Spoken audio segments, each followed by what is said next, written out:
इतना दिव्य जन्मोत्सव मन रहा है पूरे ब्रजमंडल में। और जब से कन्हैया का जन्म हुआ है, लक्ष्मी का क्रीड़ा स्थल ब्रजमंडल बन चुका है। नंद बाबा इतना धन संपत्ति, सोना चांदी, हीरा मोती, मणिमाणिक आदि रत्न लुटा रहे हैं कि कुबेर की मति बोरा गई। नंद कछु इतनो जो दियो घनश्याम, कुबेरहु की मति बोरी। कुबेर सोचने लगे कि आखिर नंद के पास इतनी संपत्ति आई कहां से। अब विचार करें, जहां साक्षात नारायण हो वहां क्या लक्ष्मी नहीं आएगी? लक्ष्मी तो सदैव नारायण के सेवा में रत रहती हैं। बड़ा दिव्य जन्मोत्सव मन रहा है। कल हम सबों ने भी इस झांकी का दर्शन किया।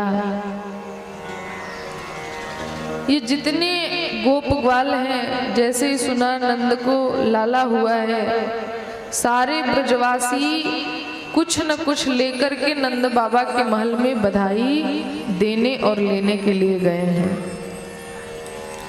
ये जितनी सारी गोपियां थी, ऐसे नहीं गई सज धज करके एकदम तैयार हो, 16 श्रृंगार करके ये गोपियां दूध दही माखन जिसके पास जो है सब लेकर के नंदोत्सव में सम्मिलित। उस गजरे में जो पुष्प था वो टूट करके जमीन पर गिर रहा था। ये गजरे का फूल जमीन पर क्यों गिर रहा था? संतों के बड़े सुंदर भाव है।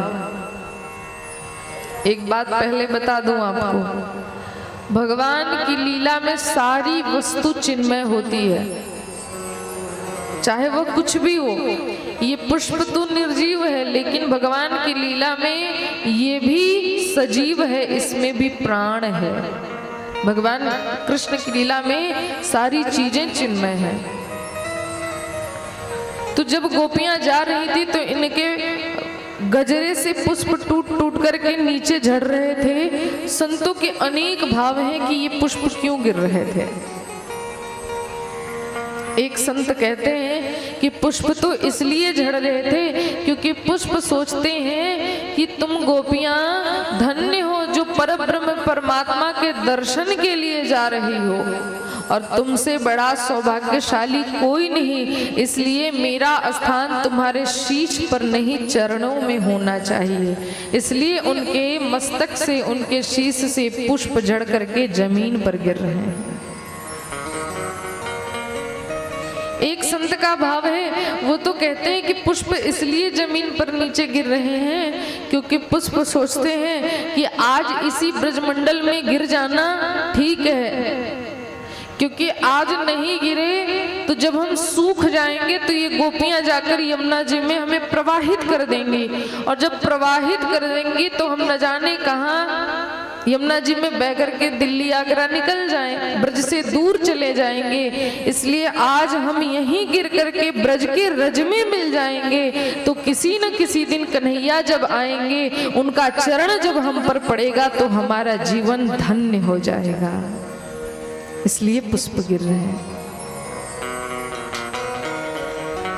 एक संत का भाव है कि पुष्प तो इसलिए झड़ के गिर रहे हैं क्योंकि जिसने जैसे ही सुना कि कृष्ण का जन्म हुआ है, कोई किसी की प्रतीक्षा नहीं करता, स्वयं खुद सज धज करके अकेले ही निकल लेता। और होना भी यही चाहिए। भगवान की लीला में, भगवान के मंदिर में, भगवान की कथा जब सुनने जाओ तो किसी की प्रतीक्षा नहीं करनी चाहिए। वो चले तो हम जाएंगे नहीं, अन्य जगहों पर जाओ तो अपनी संगति लो, लेकिन जैसे ही सुनो कि भगवान की कथा हो रही है या भगवान के मंदिर में जाना है, वहां किसी संगति की प्रतीक्षा मत करो। जैसे हो, जिस स्थिति में हो, दौड़ करके भगवान की कथा में हमें जाना चाहिए। तो ये जितनी गोपियां हैं सज धज करके, कोई किसी से कुछ नहीं कह रहा, और नंद भवन में पहुंचती जा रही हैं अति शीघ्रता से। तो ये जो नई नवेली गोपियां जिनका अभी अभी विवाह हुआ है, वो नंद भवन का मार्ग नहीं जानती। तो पुष्प सोचते हैं कि ये नंद बाबा सोना चांदी हीरा मोती जितने मणि माणिक आदि रत्न हैं सब लुटा रहे हैं। आज ब्राह्मणों को खूब दान दिया, भागवत जी में लिखा है कि ब्राह्मणों को तो इतना दान दिया कि 7 तिल का पहाड़ ब्राह्मणों को दान में दे दिया बाबा नंद ने। अनेकों गैया दान में दिए, न जाने कितने धन रत्न आदि सब ब्राह्मणों को, जो आ रहा है, जो जितना मांग रहा है नंद बाबा आज खुशी से लाला के जन्मोत्सव में लुटा रहे हैं। ये जो गोपियां थी ये भी आई, एक द्वार पर बाबा सोना लुटा रहे थे, एक द्वार पर चांदी लुटा रहे थे, एक द्वार पर हीरा लुटा रहे थे। एक गोपी गई चांदी भर के ला रही थी, तब तक उसकी सखी मार्ग में मिल गई। सखी कहाँ से आ रही हो? अरे सखी नंद बाबा चांदी लुटा रहे हैं तो चांदी लेके आ रही हूँ।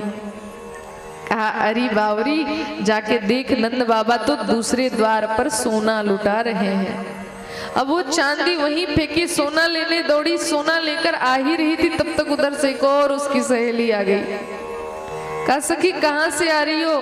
कहा सोना लेकर के आ रही हूँ, नंद बाबा लुटा रहे हैं। अरे बावरी नंद बाबा तो दूसरे द्वार पर हीरा लुटा रहे हैं। सोना वहीं फेंकी और हीरा लेने के लिए दौड़ी, हीरा लेकर आ ही रही थी कि एक और गोपी मिल गई। कहा सखी कहाँ से आ रही हो?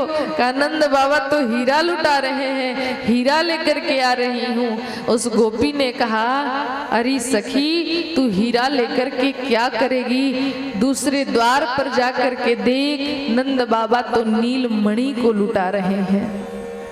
ये नीलमणि कौन है? हमारे कन्हैया हैं। वो वहीं पर हीरा को फेंकती है और दौड़ करके दूसरे द्वार पर जाकर के नीलमणि से कन्हैया को अपने गोद में लेकर के अपने को कृतार्थ करती है।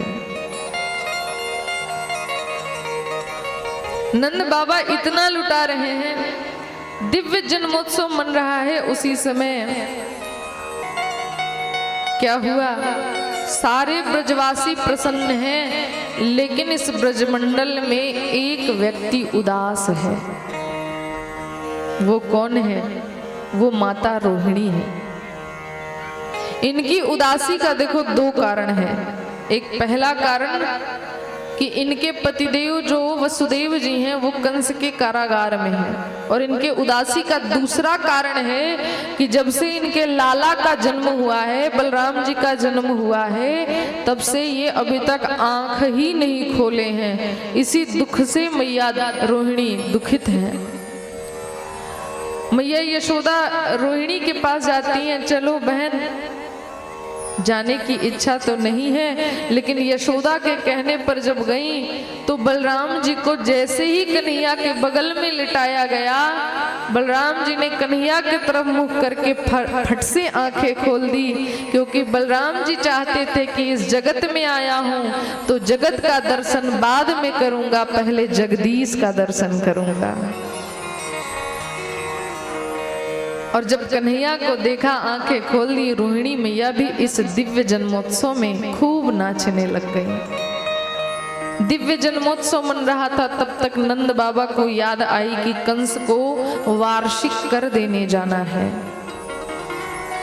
जैसे सरकार को आज भी हम टैक्स देते हैं, वैसे ही राज्य के जो छोटे छोटे राजा होते थे वो बड़े राजा को जाकर के टैक्स देते थे।